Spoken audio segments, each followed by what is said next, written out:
Boa tarde, meu querido, tranquilo? Como foi pedido aí, ó, vou fazer um videozinho aqui falando de empunhadura de pistola e de revólver.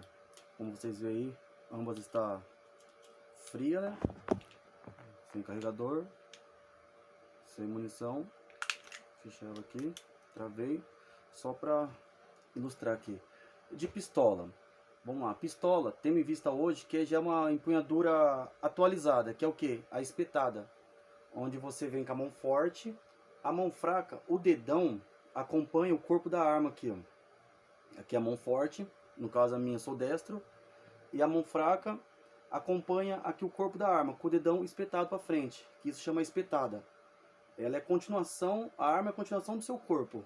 Você fez aqui a visada, o dedão espetado, você efetuou o disparo.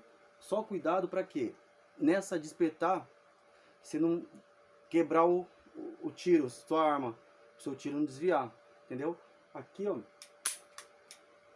colocar uma placa aqui na direita, ó, espetada. Pode usar dedo ao lado de dedo também, sem problema. Se você se sentir confortável, você pode usar ao lado de dedo. O que você não pode usar é igual de revólver, dedo sobre dedo, a mão forte, a mão fraca cobrindo a arma e o dedão por cima do dedão. Por quê?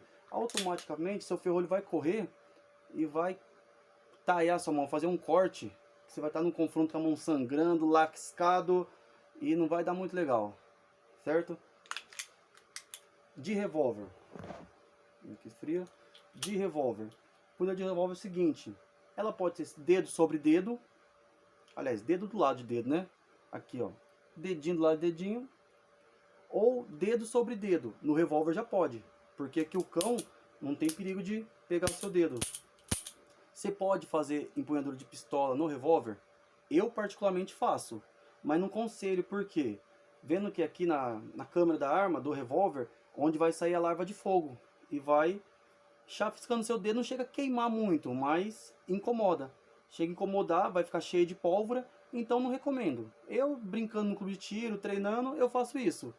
Porém, de revólver, é aqui, ó, dedo ao lado de dedo, ou até mesmo dedo sobre dedo. Entendeu? Uma empunhadura confortável. Você vê qual pra você. Ah, essa é a certa? Essa é a certa? Não. A certa pra você é que você se adapta, que você acha bem. Ah, eu tiro melhor assim, então minha empunhadura é assim.